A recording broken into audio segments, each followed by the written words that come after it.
I was on the internet and I saw a graph. It was on Twitter. It was a tweet. It was a classic, XY graph. And on one side, it was yards per carry for running backs. And on the other side, it was rush success rate. Hmm. And when you look all the way up in the upper right hand corner, there is our boy, Jordan Mason. Uh, Mm. I have been consistently of the opinion that I think he's very underrated. I think he's one of the most underrated players in the division. I understand that there was a lot of skepticism about the running back room with Jones and Mason and needing to add someone. I have a disgusting, like over the top fan opinion of the 6th round kid, the Claiborne kid we added. We can get into that. Yeah. My question is, given that I think that kid is a potentially an insane possible extra little weapon here and there, is it possible that we're overreacting a little bit to the struggles last year and Jones's health issues, and maybe this running back room might be in better shape than we thought it was? And perhaps, and I would add this on, for a passing game that struggled so mightily last year, perhaps if we figure that out, those things might flow together and help each other a bit. Am I crazy to not be as negative on the running situation as the general Viking population seems to be? It's interesting because I never really evaluated this running back room as like, oh, it's like subpar, like it's not great. I think there's some context there that we sometimes forget going back to last year. Our offensive line, I don't have the exact stat in my mind, and I'm not going to plug in my Y equals. That was my big question. If that O line is healthy, Yes. Whatever formula you want to use, I'll use my own eyeballs from watching last year. That's a formula that our offensive line was together, one game for a part of the game before one of the five got hurt again. So I think a lot of the struggles that we saw in the running game absolutely had something to do with the fact that we were shuffling guys all over the place on the offensive line.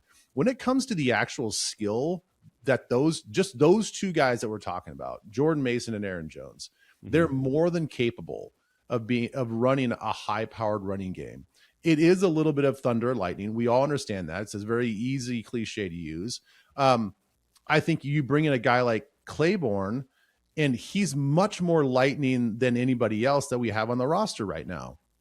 Aaron Jones, he's a really good back. I think we all love and appreciate what Aaron Jones does. He just doesn't have Demond's speed. He doesn't have that breakaway speed anymore. He can give you everything that a veteran running back should give you. He can give you everything on the passing game and the blocking scheme on third downs. And then Jordan Mason, he wows you so many times with his footwork, his vision, his athleticism, his balance on contact. He's a fantastic runner, but yet again, he doesn't have the breakaway speed.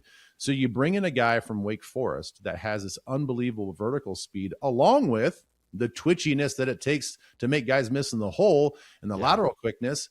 And I do think that if there are some sleepers, some fans sleeping on this running back room, I think that they're going to get woken up very quickly when the season starts. Yeah, I it seems crazy to be as in on a 6th round pick as I am, because why is he going? But Tom Brady, what yada yada yada with the draft, but still, when you watch his tape, I think I've said this to you before. It's like in the movie Wreck-It Ralph, the glitch in the race car where all of a sudden they were here and they figured out a glitch and then they were right here. That's what his tape looks like. Yeah. You're like, how he was there and now he's way up here.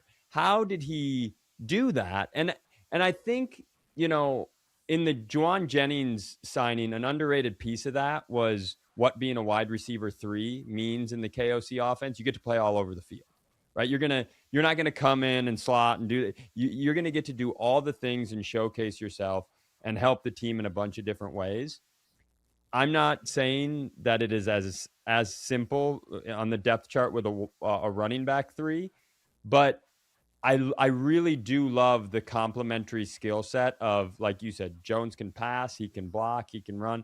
Jordan is, thunder 6 yards. It's really hard to get him down. And then you put this kid in the game, if he has any ability to be what I'm pretending he has the ability to be, him and KOC's scheme as just a weapon with the way he designs plays could add like a really interesting extra element to what would start to look like a pretty weapon heavy offense comparative to even some of the better teams in the league. Yeah, I think the one thing that there's a couple things when I think about Claiborne's draft status and where people scouted him and evaluated him. I know that a lot of these guys, they'll either move teams or they have different coaches come in, but for him specifically, the scheme changed. You really only have 2 years of tape to evaluate. His last 2 years were the best 2 years that he's had at Wake Forest. 2 years ago, they ran this offensive system. They actually called it the slow mesh offense. And it's like, it is that RPO looking quarterback shotgun. And it's like this whole ride system where they're riding the running backs and whatever. And you really limit what the running back can do in those situations because you're kind of at a 45-degree angle getting a handoff. You don't know if you're going to get the handoff because it's really up to the quarterback. And it must be, according to all the RPO systems, a little slower version of that because they actually had a term for it and they called it the slow mesh. And then you go to last year where they have a new coaching staff, new offensive system. It's a little bit more pro style from their OC that came from South Alabama. He was also at University of Alabama, so he saw true pro style, real pros. And he's over here talking about how Claiborne's one of the best that he's ever been around. And I know that it's a little bit of team speak when you say that, but he was applauding everything this guy can do, from his short area quickness to the way that he can catch the ball, the way that he can block on third down. So I think the assessment of him comes from two different offensive systems where he never really got comfortable probably mastering one or the other. And the other thing is he's just not as big as you'd like. I think there's probably some questions about his long-term durability. And when you're drafting a higher end draft pick, you're looking for a 3-down back that can be your you're not asking for a bell cow out of this dude. Yeah, exactly. Like you're people are looking for higher round picks. You're looking for bell cow type of guys. The juxtaposition of that is Jeremiah Love. He goes high in the draft. You expect him to never come off the field. Right. When you look at a guy like Claiborne, well, he's only going to be that probably reserve running back spot. He's just going to give you a little bit of dynamic ability for probably 12 offensive plays a game. But you hope that they're really, really impactful in the fact that he can be on the field for all 3 downs. It says something about his skill set.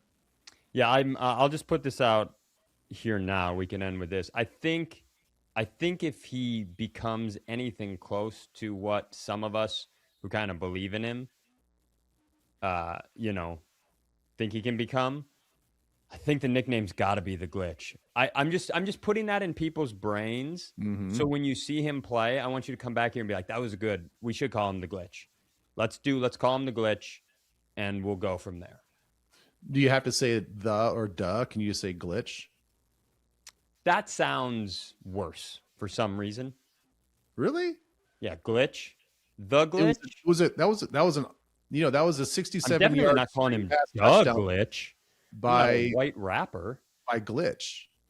Oh. Okay. I don't know. Again, we'll workshop it all.